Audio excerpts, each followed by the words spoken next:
ವೀಕ್ಷಕರೇ, ನಾನು ನಿಮ್ಮ ಪ್ರೀತಿಯ ಗೀತಾ ಚಂದ್ರಶೇಖರ್. ರಿಯಾಲಿಟಿ ಚಾನಲ್, ಜಮ್ ಚಾನಲ್, ವಿಕೆ ನ್ಯೂಸ್, ಅಕ್ಷಯ ಫೌಂಡೇಶನ್ ಹಾಗೂ ನಮ್ಮ ಮೈ ಚಾಯ್ಸ್ ಕಡೆಯಿಂದ ನಮ್ಮ ಇವತ್ತಿನ ವಿಶೇಷ ಕಾರ್ಯಕ್ರಮಕ್ಕೆ ಶ್ರೀಮತಿ ರಾಧಿಕಾ ಹಿತಿಕೇಶ್ ಅವರು ಆಗಮಿಸಿದ್ದಾರೆ. ಅವರನ್ನು ಬರ್ಮಾಡ್ಕೊಳ್ಳೋಣ. She is a woman entrepreneur, social worker ಹಾಗೂ ಸ್ಪಿರಿಚುಯಾಲಿಟಿ ಬಗ್ಗೆ ತಿಳಿಸ್ಕೊಡಕ್ಕೆ ಬಂದಿದ್ದಾರೆ. ಸೊ ಅವ್ರನ್ನ ವೆಲ್ಕಮ್ ಮಾಡೋಣ. ಬನ್ನಿ ಮೇಡಮ್. ನಮಸ್ಕಾರ. ನಮಸ್ಕಾರ ಗೀತಾ ಚಂದ್ರಶೇಖರ್ ಮೇಡಮ್ಗೆ. ವೀಕ್ಷಕರಿಗೆಲ್ಲ ನಮಸ್ಕಾರ. ಮೇಡಮ್, ತಮ್ಮ ಕಿರು ಪರಿಚಯ ಮೇಡಮ್ ವೀಕ್ಷಕರಿಗೆ. ಕಿರು ಪರಿಚಯ ಅಂದ್ರೆ ನಾನು MSc MPhil ಮಾಡ್ಕೊಂಡಿದ್ದೆ ಇಂಡಸ್ಟ್ರಿಯಲ್ ಕೆಮಿಸ್ಟ್ರಿಲಿ. ಆಮೇಲೆ ಲೆಕ್ಚರರ್ ಆಗಿ ವರ್ಕ್ ಮಾಡ್ತಾ ಇದ್ದೆ. ಆಮೇಲೆ ಅದೃಷ್ಟವಶಾತ್ ನನಗೆ ಟಿವಿನಲ್ಲಿ ಹೋಸ್ಟ್ ಆಗಿ ಕಾರ್ಯನಿರ್ವಹಿಸುವಂತ ಒಂದು ಸಂದರ್ಭ ಬಂತು. ಜೊತೆನಲ್ಲಿ ಈಗ ಕೆಲವು ಕ್ಲಾಸಸ್ ಮಾಡ್ತೇನೆ. ಮತ್ತೆ ಒಂದು ನಾನು ಹೇಳಕ್ ಇಷ್ಟಪಡ್ತೀನಿ, ನಾನು MPhil ಮಾಡ್ಕೊಂಡಿದ್ದು ಮದುವೆ ಆಗಿ ಒಂದು ಮಗು ಆದ್ಮೇಲೆ. ಇದನ್ನ ನಾನು ಸ್ಟ್ರೆಸ್ ಮಾಡಿ ಹೇಳ್ತೇನೆ ಅಷ್ಟೇ. ಇವಾಗ ಸದ್ಯಕ್ಕೆ ಸೋಷಿಯಲ್ ಸರ್ವಿಸ್ ನನಗೆ ಗೊತ್ತಿರೋರ್ಗೆ, ಎಲ್ಲಾರ್ಗು ಅಲ್ಲ, ಯಾರಿಗ್ ನೀಡಿದೆ ಏನ್ ನೀಡಿದೆ ನೋಡ್ಕೊಂಡು ನಾನು ನನ್ನ ಕೈಲಾದಷ್ಟು ಮಾಡ್ತೀನಿ. ಯಾವ ತರ ಸೋಷಿಯಲ್ ವರ್ಕ್ ಮಾಡ್ತಾ ಇದ್ದೀರಾ ಮೇಡಮ್? ಸಮಾಜ ಸೇವೆ ಅಂತಾರಲ್ಲ, ಯಾವ್ದ್ರಲ್ಲಿ ಸಮಾಜ ಸೇವೆ ಮಾಡ್ತಾ ಇದ್ದೀರಾ? ಸಮಾಜ ಸೇವೆ ಅಂದ್ರೆ ನಾನು ಬೇಸಿಕಲಿ ಸ್ವಲ್ಪ ಎಜುಕೇಶನ್ ಸೆಕ್ಟರ್ ಇಂದ ಬಂದಿದ್ರಿಂದ ಟ್ಯುಟೋರಿಯಲ್ ಇಟ್ಟಾಗ ನಾನು ಕೆಲವು ಮಕ್ಳಿಗೆ ಫ್ರೀಯಾಗಿ ಟ್ಯೂಷನ್ ಮಾಡ್ತಾ ಇದ್ದೆ. ಈಗ ಮೊನ್ನೆ ಏನಾಯ್ತು, ಕೆಲವು ನನ್ನ ಬುಕ್ಸ್ ಕರೆಕ್ಟ್ ಮಾಡ್ಕೊಂಡಿದ್ದಿಲ್ಲ, ಫ್ರೀಯಾಗಿ ಕೆಲವು ಇನ್ಸ್ಟಿಟ್ಯೂಷನ್ಸ್ಗೆ ಕೊಟ್ಟೆ, ಕೆಲವು ವರ್ಕ್ಶೀಟ್ಸ್ ಕೊಟ್ಟೆ. ನೀಡಿರುವಂತಹ ಕೆಲವು ಟೀಚರ್ಸ್ಗೆ ಫ್ರೀಯಾಗಿ ನನ್ನ ಕ್ಲಾಸಸ್ ಟ್ರೈನಿಂಗ್ ಕೊಟ್ಟಿದ್ದೇನೆ. ಒಂದ್ 3-4 ಜನ ಕೊಟ್ಟಿದ್ದೇನೆ ಮೇಡಮ್. ಆಮೇಲೆ ಕೆಲವು ಸ್ಟೂಡೆಂಟ್ಸ್ಗೆ ಕೆರಿಯರ್ ಗೈಡೆನ್ಸ್ ಫ್ರೀಯಾಗಿ ಮಾಡಿದ್ದೇನೆ. ಅಂದ್ರೆ ಅವ್ರಿಗೆ ಪಾಪ ಗೊತ್ತಿರಲ್ಲ ಮುಂದೆ ಏನ್ ಓದ್ಬೇಕು, ಏನ್ ಮಾಡ್ಬೇಕು, ಯಾವ್ದಕ್ಕೆ ಸ್ಕೋಪ್ ಇದೆ, ಯಾವ್ದ್ರಲ್ಲಿ ಜಾಬ್ ಸಿಗುತ್ತೆ, ಈ ತರ ಅವರಿಗೆ ನನ್ನ ಕೈಲಾದಷ್ಟು ನಾನು ಗೈಡೆನ್ಸ್ ಕೊಟ್ಟಿದ್ದೇನೆ. ಹೀಗೆ ಇಲ್ಲೊಂದು ಕೇಳ್ತಾ ಇರ್ತಾರೆ. ರೆಗ್ಯುಲರ್ ಆಗಿ ಸಮಾಜ ಸೇವೆ ಅಂತ ಮಾಡ್ತಾ ಇಲ್ಲ. ಯಾರಾದ್ರೂ ಅಪ್ರೋಚ್ ಮಾಡಿದಾಗ, ಇಲ್ಲ ನಾನ್ ಯಾರನ್ನಾದ್ರೂ ನೋಡಿದಾಗ ಅವ್ರಿಗೆ ನೀಡಿದೆ, ಇಲ್ಲ ಅವ್ರಿಗೇನಾದ್ರೂ ನನ್ನ ಕಡೆಯಿಂದ ಇಲ್ಲ ಬೇರೆಯವ್ರ ಕಡೆಯಿಂದ ಹೆಲ್ಪ್ ಬೇಕು ಅನ್ನಿಸ್ದಾಗ ನನ್ನ ಕೈಲಾದ ನಾನು ಮಾಡ್ತೇನೆ. ನೀವು ಡಬಲ್ ಗ್ರಾಜುಯೇಟ್ ಮಾಡಿದೀರಾ, MPhil ಮಾಡಿದೀರಾ ಅಂತ ಹೇಳ್ತಾ ಇದ್ದಾರೆ. ನೀವ್ ಯಾಕೆ ಟ್ರೈ ಮಾಡಿಲ್ಲ? ಪ್ರೊಫೆಸರ್ ಆಗೋ ಅಥವಾ ಕಾಲೇಜಸ್ ಅಲ್ಲಿ ಆಗೋ ಲೆಕ್ಚರ್ ಟೀಚರ್ ಆಗಿ ಯಾಕೆ ಟ್ರೈ ಮಾಡಬಾರ್ದಾಗಿತ್ತು? ಮಾಡಿದೆ ಮೇಡಮ್. ಲೆಕ್ಚರರ್ ಆಗಿದ್ದೆ ನಾನು. MSc ಮುಗಿಸಿದ್ಮೇಲೂ ಲೆಕ್ಚರರ್ ಆಗಿದ್ದೆ. ಆಮೇಲೆ ಮದುವೆ ಆಗಿ ಬೆಂಗಳೂರಿಗೆ ಬಂದ್ಮೇಲೂ ನಾನು ಲೆಕ್ಚರರ್ ಆಗಿದ್ದೆ. ಬಟ್ ಏನಂದ್ರೆ ಮಗು ಆದ್ಮೇಲೆ ಸ್ವಲ್ಪ ಬ್ರೇಕ್ ತಗೊಂಡೆ. ಆಮೇಲೆ ಲೆಕ್ಚರರ್ ಆಗಿ ವರ್ಕ್ ಮಾಡಿದೆ. ಮಗು ಆದ್ಮೇಲೆ ನಾನು MPhil ಮಾಡಿದ್ದು. ಆಮೇಲೆ ನಾನು ಒಳ್ಳೊಳ್ಳೆ ಕಾಲೇಜಲ್ಲಿ ನಾನು ವರ್ಕ್ ಮಾಡಿರೋದಿಲ್ಲ, reputed colleges. MES Kishore continue ಯಾಕೆ ಮಾಡಿಲ್ಲ ನೀವು? ಅದೇನಾಯ್ತು, ನಾನು ಮಗುನ MES ಸೇರಿಸ್ದೆ. MES ಕಿಶೋರ್ ಕೇಂದ್ರಗೆ ಮಲ್ಲೇಶ್ವರಂಗೆ ಶಿಫ್ಟ್ ಆಗ್ಬಿಟ್ವಿ. ಈಗ ಒಂದು 15 ವರ್ಷದ ಹಿಂದೆ ಅಂದ್ರೆ ನಾವಿದ್ದ ಆ ಏರಿಯಾದಲ್ಲಿ, ಹೆಸರು ಬೇಡ, ಅಲ್ಲಿ ಮಗು ನೋಡುವಂತ ಕ್ರೀಚ್ಗಳಿರ್ಲಿಲ್ಲ ಆಗಿನ ಕಾಲದಲ್ಲಿ. ನಾವು ಕೆಲ್ಸಕ್ಕೆ ಹೋಗಿ ಬರ್ತಿದ್ರು, ನೆಮ್ಮದಿಯಿಂದ ಹೋಗಿ ಬರುವಂತ ಒಂದು ಸಿಚುಯೇಷನ್ ಇರಲಿಲ್ಲ. ಆಮೇಲೆ ನಮ್ಮ ರಿಲೇಟಿವ್ಸ್ ಯಾರು ಹತ್ರ ಪತ್ರ ಇರ್ಲಿಲ್ಲ. ನಮ್ಮ ಅತ್ತೆ ಮಾವ ಅವರು ವಯಸ್ಸಾದವರು, ಅವ್ರೇನೋ ಅವ್ರದ್ದೇ ಆಗಿರೋ ಒಂದು ಲೈಫ್ ಇರುತ್ತೆ, ಅವ್ರದ್ದೇ ಆಗಿರೋ ಒಂದು ಆಕ್ಟಿವಿಟೀಸ್ ಇರುತ್ತೆ. ಸೊ ಹಾಗಾಗಿ ಸ್ವಲ್ಪ ಮಗುವನ್ನ ನೋಡ್ಕೊಳ್ಳೋಣ ದೊಡ್ಡವನಾಗೋವರೆಗೂ ಅಂತ ಬ್ರೇಕ್ ತಗೊಂಡೆ. ಬಟ್ ನಾನು ಸುಮ್ಮನೆ ಇರ್ಲಿಲ್ಲ, ಬುಕ್ಗಳನ್ನ ಬರ್ದೆ. ಆ ಟೈಮಲ್ಲಿ ಕೆಲವೊಂದು ಕೋರ್ಸಸ್ ಮಾಡ್ಕೊಂಡೆ. ಆಮೇಲೆ ಹಸ್ಬೆಂಡ್ ಹೆಲ್ಪ್ ಮಾಡ್ತಾ ಇದ್ದೆ. ಒಟ್ನಲ್ಲಿ ಸುಮ್ಮನೆ ಏನ್ ಕೂತಿರ್ಲಿಲ್ಲ, ಏನೋ ಒಂದು ಕಲಿತಾ ಇದ್ದೆ, ಇಲ್ಲ ಹಸ್ಬೆಂಡ್ ಸಪೋರ್ಟ್ ಮಾಡ್ತಾ ಇದ್ದೆ. ಆಮೇಲೆ ಇಂದೆಲ್ಲ ನಿಮಗೆ ಗೊತ್ತೇ ಇದೆ. ಅಲ್ಲ, ಗೊತ್ತೇ ಇದೆ. ಓಕೆ, ಪ್ರೇಕ್ಷಕರಿಗೆ ಗೊತ್ತಾಗ್ಬೇಕಲ್ಲ. ಅಪ್ಪ ಅಮ್ಮನ ಹೆಸರು, ನಿಮ್ಮ ನೇಟಿವ್ ಪ್ಲೇಸ್ ಏನಿಲ್ಲ? ತಂದೆಯವರ ಹೆಸರು GS ನಾಗಭೂಷಣ್ ಅಂತ, ಗರ್ಡನ್ಗಿರಿ ಫ್ಯಾಮಿಲಿ ಅಂತ, ನಮ್ದು ಅರಸೀಕೆರೆ ಹತ್ರ. ನಮ್ ತಂದೆ ಎಕ್ಸ್ ಸರ್ವಿಸ್ ಮಿಲಿಟರಿನಲ್ಲಿದ್ರು, ಆರ್ಮಿನಲ್ಲಿದ್ರು. ಸುಮಾರು 14 ವರ್ಷ ಸೇವೆ ಸಲ್ಲಿಸಿದ್ದಾರೆ. ಅವ್ರಿಗೂ ಸುಮಾರು ಮೆಡಲ್ಗಳು ಬಂದಿದೆ. ಒಂದು 2-3 ವಾರಗಳನ್ನ ಅಟೆಂಡ್ ಮಾಡಿದ್ದಾರೆ, ಅಂದ್ರೆ ಅಲ್ಲಿ ಪಾರ್ಟಿಸಿಪೇಟ್ ಮಾಡಿದ್ದಾರೆ. ಸಿಗ್ನಲ್ಸ್ ಅಲ್ಲಿ ಇದ್ರು. ಪಾಕಿಸ್ತಾನ ಮೇಲೆ 1 ವಾರ, ಚೈನಾ ಮೇಲೆ 1 ವಾರ ಪಾರ್ಟಿಸಿಪೇಟ್ ಮಾಡಿದ್ರು. ಹಾಗೂ ಭೂತಾನ್ ನಲ್ಲಿ ಫಾರಿನ್ ಸರ್ವಿಸ್ ಮಾಡಿದ್ರು. ನಮ್ಮ ತಾಯಿ ಅವರು ಪ್ರಭಾವತಿ ಅಂತ, ತರೀಕೆರೆನವರು, ಚಿಕ್ಕಮಗಳೂರು ಡಿಸ್ಟ್ರಿಕ್ಟ್. ಅಲ್ಲಿ ಒಂದು ತುಂಬಾ ಹೆಸರಾಂತ ಮನೆತನ ಇದೆ, ಮನವರ್ತೆ ಫ್ಯಾಮಿಲಿ ಅಂತ, ಅಲ್ಲಿಗೆ ಸೇರಿದಂತವ್ರು ಅವರು. ತಾವು ವುಮೆನ್ ಎಂಟರ್ಪ್ರೈನರ್ ಅಂತ ಗುರುತಿಸ್ಕೊಂಡಿದ್ದೀರಾ? ರಿಸರ್ಚ್ ಮಾಡ್ಬೇಕಾದ್ರೆ ಗೊತ್ತಾಯ್ತು. ಯಾವ ತರ ನೀವು ಸರ್ವಿಸ್ ಮಾಡಿ ಅಥವಾ ಯಾರಿಗೆ ನೀವು ಹೆಲ್ಪ್ ಮಾಡ್ಕೊಂತ ಬಂದಿದ್ದೀರಾ ಸಮಾಜಕ್ಕೆ? ಮೇಡಮ್, ಇಲ್ಲಿ ಆಂಟರ್ಪ್ರೈನರ್ಶಿಪ್ ಅಂದ್ರೆ ನನಗೆ ಏನಂದ್ರೆ, ಆಕ್ಚುಲಿ ನಾನು BSc industrial chemistry, MSc industrial chemistry. ನನ್ಗೆ ಇಂಡಸ್ಟ್ರಿಗೆ ಹೋಗ್ಬೇಕಂತಾನೆ ಇತ್ತು. ಅದಕ್ಕೋಸ್ಕರ ನಾನು ಬೆಂಗಳೂರಿನಲ್ಲಿರುವಂತ ವರಾನೇ ನಾನು ನೋಡ್ತಾ ಇದ್ದೆ. ಬೆಂಗಳೂರಿನಲ್ಲಿರೋ ಹುಡುಗನೇ ಮದುವೆ ಆಗ್ಬೇಕು ಅಂತ ನನ್ನ ಪೇರೆಂಟ್ಸ್ಗೆ ಹೇಳ್ಬಿಟ್ಟೆ. ನಾನು ಮದುವೆ ಆಗುವಾಗ್ಲೂ ನಮ್ಮ ಹಸ್ಬೆಂಡ್ ಇದ್ದಾರೆ, ಅವ್ರನ್ನ ಮದುವೆ ಮುಂಚೆ ಕೇಳಿದ್ದೆ, ನಾನು ಮುಂದಕ್ಕೆ ಓದ್ತೀನಿ ಮತ್ತೆ ಕೆಲ್ಸಕ್ಕೆ ಹೋಗ್ತೀನಿ ಅಂತ. ಅವ್ರು ಒಪ್ಕೊಂಡಿದ್ದಕ್ಕೆ ನಾನು ಮದುವೆ ಆಗಿದ್ದು. ಬಟ್ ಕಾರಣಾಂತರಗಳಿಂದ ನಾನು ಇಂಡಸ್ಟ್ರಿ ಜಾಯಿನ್ ಆಗಕ್ ಆಗ್ಲಿಲ್ಲ. ಬಟ್ ನನ್ನ ಫ್ರೆಂಡ್ಸ್ ಎಲ್ಲರೂ ಬಯೋಕಾನ್ಸಿಪ್, ಅಪೋಟೆಕ್ಸ್ ಇಂಥ ಕಡೆಲೇ ಇರೋದು, ಹುಡುಗಿರ್ ಸಹಿತ ಇದ್ದಾರೆ. ಆಮೇಲೆ ಏನಾಯ್ತು, ಒಂದು ಮನೆಯಲ್ಲಿ ಕನ್ವಿನ್ಸ್ ಮಾಡಿದ್ರು, ಎಜುಕೇಶನ್ ಸೆಕ್ಟ್ರು, ಸರ್ವಿಸ್ ಸೆಕ್ಟ್ರು, ರಜೆಗಳು ಸಿಗುತ್ತೆ, ಮಗು ಆದ್ರೆ ಸೀಟ್ ಸಿಗುತ್ತೆ ಅಂದ್ರು. MS ಕಿಶೋರ್ ಕೇಂದ್ರದಲ್ಲಿ ಹೀಗೆ ಒಂದು ರೆಕಮೆಂಡೇಶನ್ ಸಿಕ್ತು, ಲೆಕ್ಚರರ್ ಪೋಸ್ಟ್. ಅವಾಗ ಕನ್ಸೀವ್ ಆದೆ. ಸೊ ಅಲ್ಲಿ ವರ್ಕ್ ಮಾಡಿ ಬಿಟ್ಬಿಟ್ಟೆ. ಆಮೇಲಿಂದೆಲ್ಲ ನನ್ನ ಪರ್ಸನಲ್ ಎಕ್ಸ್ಪೀರಿಯನ್ಸ್ ಮತ್ತೆ ನನ್ನ ಟ್ಯಾಲೆಂಟ್ ಮೇಲೆ ಇಂಟರ್ವ್ಯೂಗಳಲ್ಲಿ ಪಾಸ್ ಆಗ್ತಾ ಹೋದೆ. Super super. ತಾವ್ ಯಾವ್ಯಾವ ಚಾನಲ್ ನಲ್ಲಿ ನೀವು ಮಾಡಿದ್ದೀರಾ, ಕೆಲಸ ಮಾಡಿದ್ದೀರಾ, ಗುರ್ತಿಸ್ಕೊಂಡಿದ್ದೀರಾ? ಹೊಸದ್ರಲ್ಲಿ ನನಗೆ ಉದಯದಲ್ಲಿ ಸಿರಿ ಪ್ರೋಗ್ರಾಮ್ ನಲ್ಲಿ ಒಂದೆರಡು ಎಪಿಸೋಡ್ಸ್ ಕೊಟ್ಟೆ. ಆಮೇಲೆ ಸಂಭ್ರಮ ಚಾನೆಲ್ ಅಂತ ಮಾಡಿದೆ. ಆಮೇಲೆ ಸುರಭಿ ಇನ್ಫೋಟೈನ್ಮೆಂಟ್ ಅಂತ ಯೂಟ್ಯೂಬ್ ಚಾನಲ್. ಆಮೇಲೆ ಬಸವ ಟಿವಿನಲ್ಲಿ ಮಾಡಿದೆ. ಬಸವ ಟಿವಿನಲ್ಲಿ ಒಂದು 3-4 ವರ್ಷನೇ ಇದೆ, ಡಿಫ್ರೆಂಟ್ ಪ್ರೋಗ್ರಾಮ್ಸ್ ಮಾಡಿಕೊಟ್ಟೆ. ಅದು ಸ್ವಲ್ಪ ಜನ ನಾನು ಗುರುತಿಸೋ ಹಾಗೆ ಮಾಡ್ತು. ಬಟ್ ಸಂಭ್ರಮ ಟಿವಿನಲ್ಲಿ ನಾನು ಮಾಡಿದಂತಹ ಡಿಸ್ಕಷನ್ಸ್ ತುಂಬಾ ಪಾಪ್ಯುಲರ್ ಆಯ್ತು. ಯಾವ ತರ ಡಿಸ್ಕಷನ್ಸ್ ಮಾಡ್ತಾ ಇದ್ರಿ?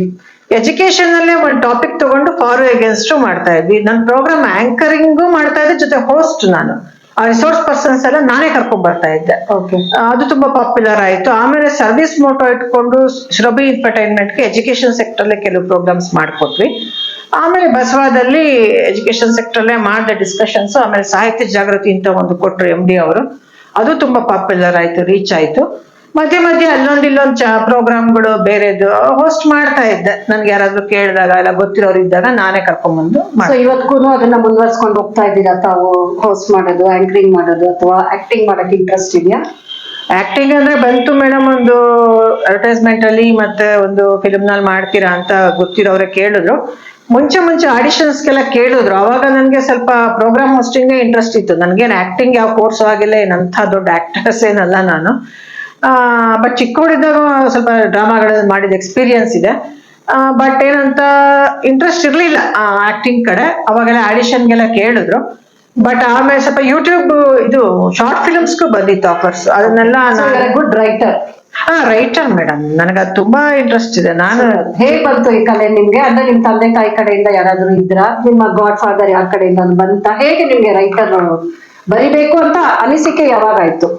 ತುಂಬಾ ಒಳ್ಳೆ ಕ್ವಶನ್ ಕೇಳಿದ್ರಿ. ಯಾಕೆಂದ್ರೆ ಇದನ್ನ ಎಲ್ಲರೂ ಗಮನ ಇಟ್ಟು ಕೇಳ್ಕೋಬೇಕು.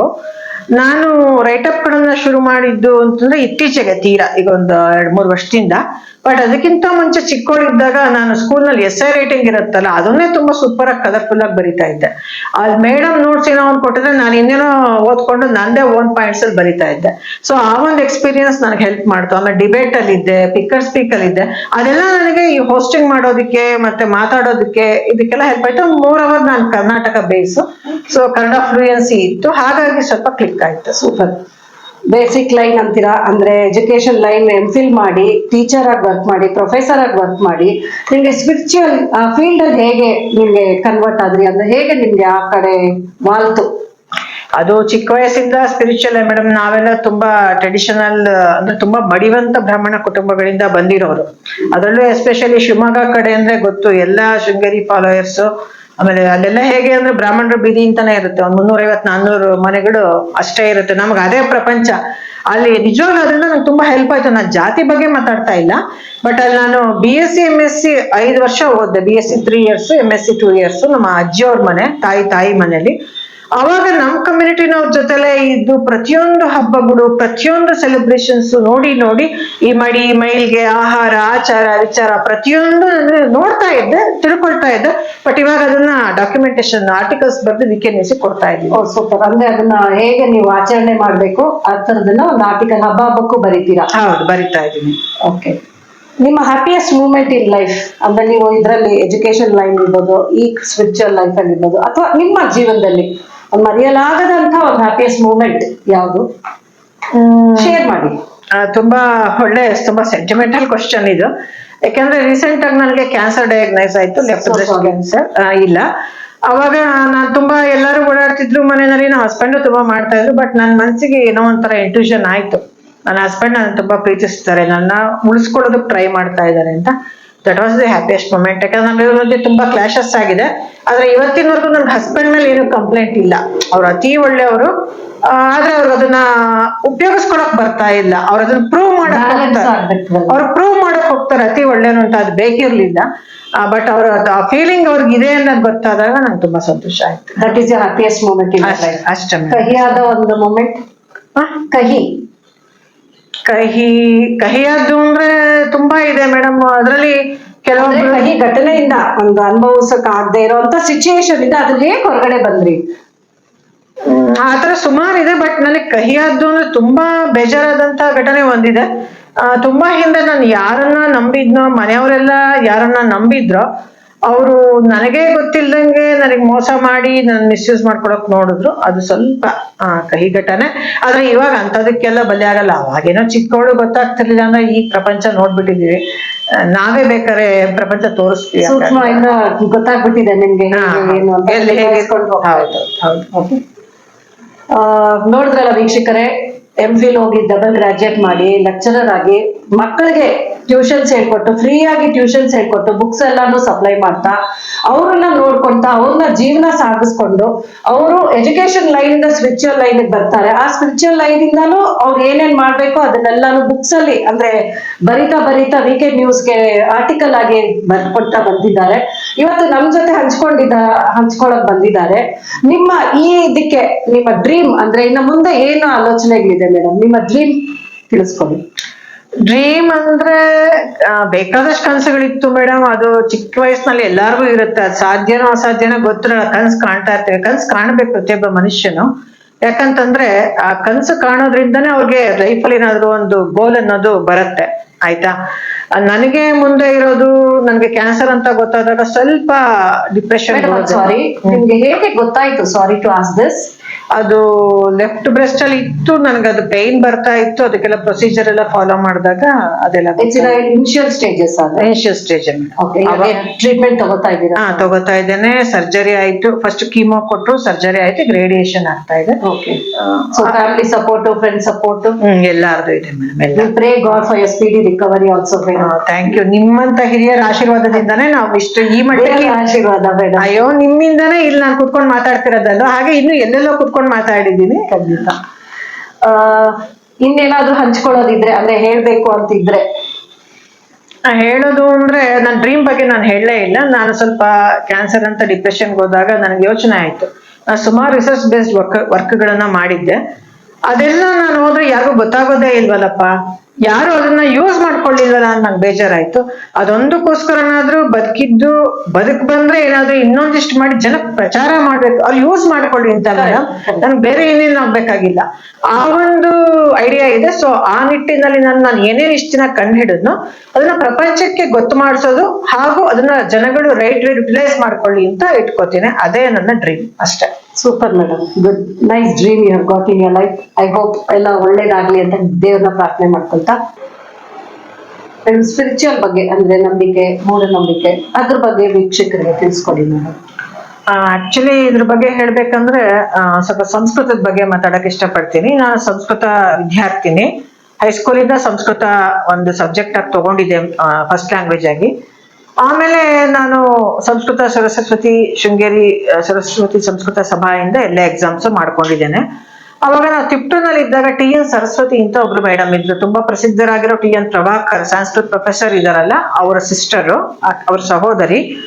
ಅವರು ಆಕ್ಚುಲಿ ಬಾಯ್ಸ್ ಹೈಸ್ಕೂಲ್ ನಲ್ಲಿ ಸಂಸ್ಕೃತ ಟೀಚರ್ ಆಗಿದ್ರು, ಗೌರ್ಮೆಂಟ್ ಎಂಪ್ಲಾಯಿ. ನಾವು ಗರ್ಲ್ಸ್ ಹೈಸ್ಕೂಲ್ ನಲ್ಲಿ ಇದ್ವಿ, ಗೌರ್ಮೆಂಟ್ ಗರ್ಲ್ಸ್ ಹೈಸ್ಕೂಲ್ ನಲ್ಲಿ. ಅಲ್ಲಿ ನಾವು ಸಂಸ್ಕೃತ ಲ್ಯಾಂಗ್ವೇಜ್ ತಗೊಂಡಾಗ ನಮ್ಗೆ ಅಲ್ಲಿ ಟೀಚರ್ಸ್ ಇರ್ಲಿಲ್ಲ ಗೌರ್ಮೆಂಟ್ ಇಂದ. ನಾವು 4 ಜನ ಹುಡುಗಿರಿದ್ವಿ. ಅವಾಗ ನಾವು ಅವ್ರನ್ನ ರಿಕ್ವೆಸ್ಟ್ ಮಾಡ್ಕೊಂಡು ಅವ್ರ ಹತ್ರ ನಾವು ಕ್ಲಾಸಸ್ ಮುಗಿದ್ಮೇಲೆ, ಸ್ಕೂಲ್ ಮುಗಿದ್ಮೇಲೆ ಹೋಗಿ ಪಾಠ ಮಾಡಿಸ್ಕೊಂಡು ಬರ್ತಾ ಇದ್ವಿ. ಒಳ್ಳೆ ಸ್ಕೋರ್ ಆಯ್ತು.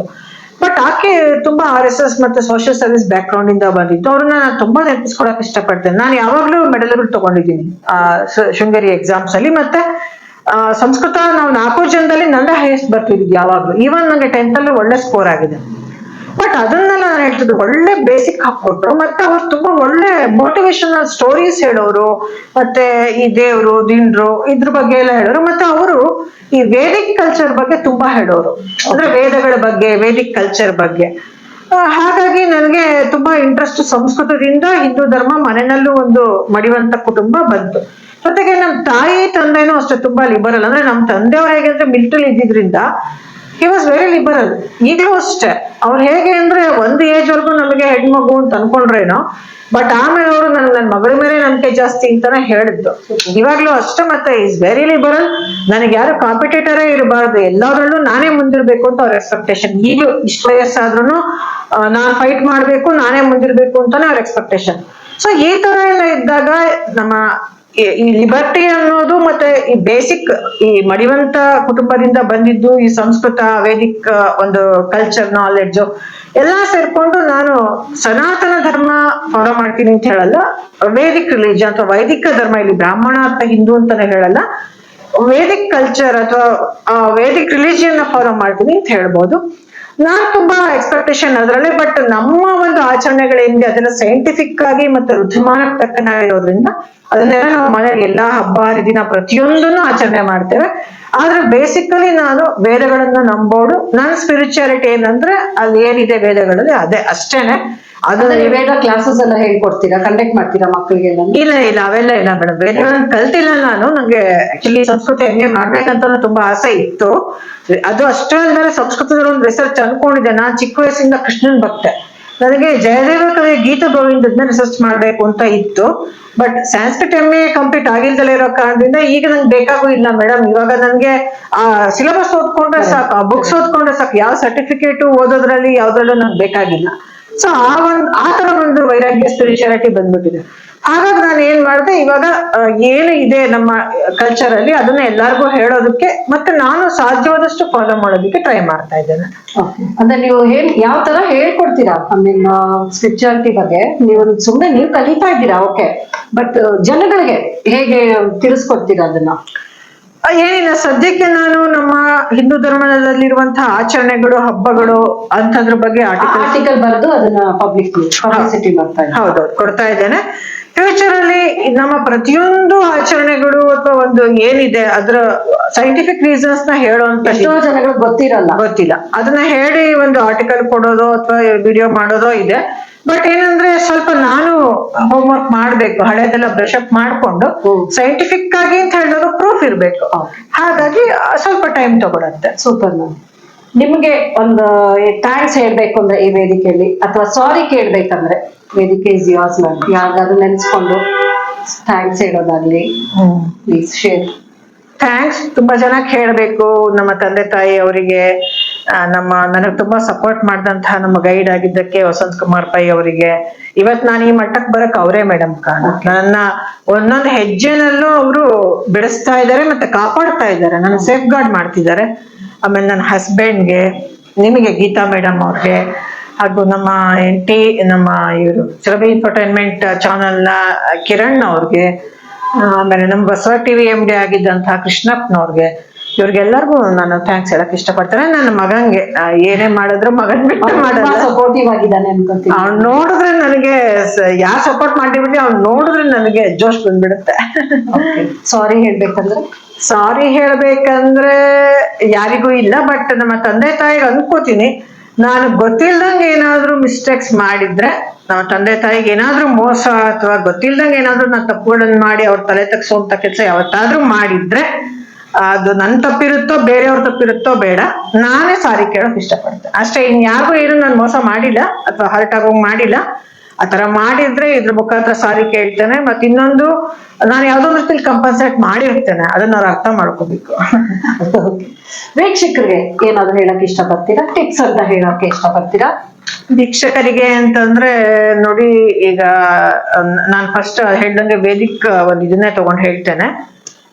ನಮ್ಮ ಒಂದು ಧರ್ಮದಲ್ಲಿ ಅಂದ್ರೆ ಧರ್ಮನೇ ಬೇಡ, ಈಗ ಭಾರತೀಯರಲ್ಲಿ ಏನಿತ್ತು, ಲೇಡೀಸ್ಗೆ ಈಕ್ವಲ್ ಆಗಿರೋ ಸ್ಥಾನ ಎಲ್ಲಾದ್ರಲ್ಲೂ. ಅಥವಾ ಇವತ್ತು ನಾವೇನ್ ಸುಪ್ರೀಂ ಗಾಡೆಸ್ ಅಂತೀವಿ, ಭಾರತ ಮಾತ್ರ ಹೆಂಗ್ಸು. ಸುಪ್ರೀಂ ಗಾಡೆಸ್ ಅನ್ನ ಗಾಯತ್ರಿ, 4 ವರ್ಣದವರು ಪೂಜೆ ಮಾಡೋದು ಹೆಂಗಸು. ಹಾಗಾಗಿ ಹೆಣ್ಣು ಮಕ್ಕಳಿಗೆ ಸ್ವಾತಂತ್ರ್ಯ ಇಲ್ಲ, ಹೆಂಗಸರಿಗೆ ಸ್ವಾತಂತ್ರ್ಯ ಇಲ್ಲ, ಮನುಸ್ಮೃತಿ ಗಿರಿಸ್ಮೃತಿ ಎಲ್ಲಾ ಸುಳ್ಳು. ಅದ್ ಯಾವ ಕಾಲದಲ್ಲಿ ಬರೆದ್ರು ಅವಾಗಿನ ಸಿಚುಯೇಷನ್ ಆಗಿತ್ತು, ಅದು ಬೇರೆ. ಅದನ್ನ ಗೊತ್ತಿದ್ದು ಕೆಲವರು ಏನ್ ಮಾಡ್ತಾ ಇದಾರೆ, ಮುಚ್ಚಿಟ್ಟು ಮಿಸ್ಪ್ರಪಗಂಡ ಮಾಡ್ತಾ ಇದ್ದಾರೆ. ಸೊ ಅದೆಲ್ಲ ತಪ್ಪು. ನಮ್ಮ ಭಾರತೀಯ ಪರಂಪರೆಯಲ್ಲಿ ಹೆಂಗಸರಿಗೆ, ಹೆಣ್ಣು ಮಕ್ಕಳಿಗೆ ತುಂಬಾ ಒಂದು ಒಳ್ಳೆ ಸ್ಥಾನ ಇದೆ. ಅದನ್ನ ಅರ್ಥ ಮಾಡ್ಕೊಂಡು ನೀವು ಹೆಣ್ಣು ಮಕ್ಕಳಿಗೆ ಸಪೋರ್ಟ್ ಮಾಡಿ ಅವ್ರನ್ನ ಮುಂದೆ ಬರೋಕ್ ಬಿಡಿ. ಇವತ್ತು ಎಲ್ಲೇ ಗಂಡು ಮಕ್ಳು ಇದಾರೋ ಎಲ್ಲಾ ಫೀಲ್ಡಲ್ಲೂ ಹೆಣ್ಮಕ್ಳು ಇದ್ದಾರೆ ಅಷ್ಟೇ.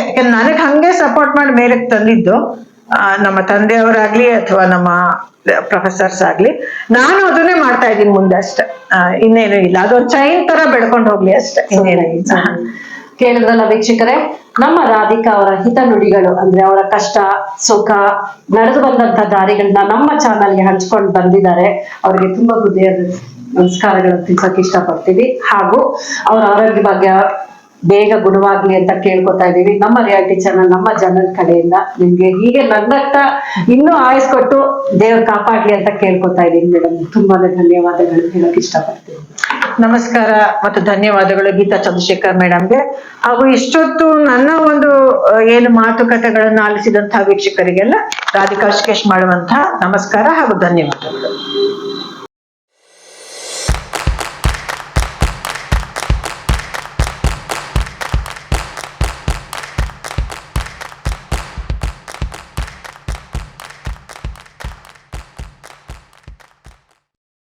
ವೀಕ್ಷಕರೇ, ನನ್ನನ್ನ ಒಂದು ಇವತ್ತು ಇಂಟರ್ವ್ಯೂ ಕರೆದು ನನ್ನ ಒಂದು ಮನಸ್ಸಿನ ಮಾತನ್ನ ಕೇಳಿಸ್ಕೊಂಡು ನಿಮ್ಗೆಲ್ಲ ತಿಳಿಯಪಡಿಸಿ ಈ ರೀತಿ ಒಂದು ಸನ್ಮಾನ ಮಾಡ್ತಿರುವಂತಹ ಜೆಮ್ ಚಾನಲ್ ಹಾಗೂ ರಿಯಾಲಿಟಿ ಚಾನಲ್ನ AP Srinath, karate doctor AP Srinath ಅವ್ರಿಗೆ ಹಾಗೂ ಶ್ರೀಮತಿ ಗೀತಾ ಚಂದ್ರಶೇಖರ್ ಮೇಡಮ್ ಅವ್ರಿಗೆ ಧನ್ಯವಾದಗಳು. ಹಾಗೂ ಶ್ರೀನಾಥ್ ಸರ್ ಬಗ್ಗೆ ನಾನು ಹೆಚ್ಚಿಗೆ ಹೇಳ್ಬೇಕಾಗಿಲ್ಲ, ನನಗಿಂತ ಹೆಚ್ಚಾಗಿ ವೀಕ್ಷಕರಿಗೆ ಚೆನ್ನಾಗಿ ಗೊತ್ತಿದೆ ಅಂತ ಕಾಣುತ್ತೆ. ಹಾಗೂ ಅವ್ರ ಬಗ್ಗೆ ಎಷ್ಟು ಹೇಳಿದ್ರು ಕಡಿಮೆನೆ. ಅವ್ರಿಗೆ ವಿಶೇಷವಾಗಿ ರಾಧಿಕಾ ಹಾಗೂ ನನ್ನ ಫ್ಯಾಮಿಲಿ ಅಂದ್ರೆ ನಮ್ಮ ಹಸ್ಬೆಂಡ್ ಹಾಗೂ ನನ್ನ ಮಗನ ಒಂದು ಕಡೆಯಿಂದ ವಿಶೇಷವಾಗಿ ಧನ್ಯವಾದಗಳು. ನಮಸ್ಕಾರ ಮೇಡಮ್. ನಿಮ್ಗೂ ನಿಮ್ಮ ಕುಟುಂಬದವರಿಗೂ ಹೊಸ ವರ್ಷದ ಹಾರ್ದಿಕ ಶುಭಾಶಯಗಳು ಮೇಡಮ್. ಒಳ್ಳೇದಾಗ್ಲಿ.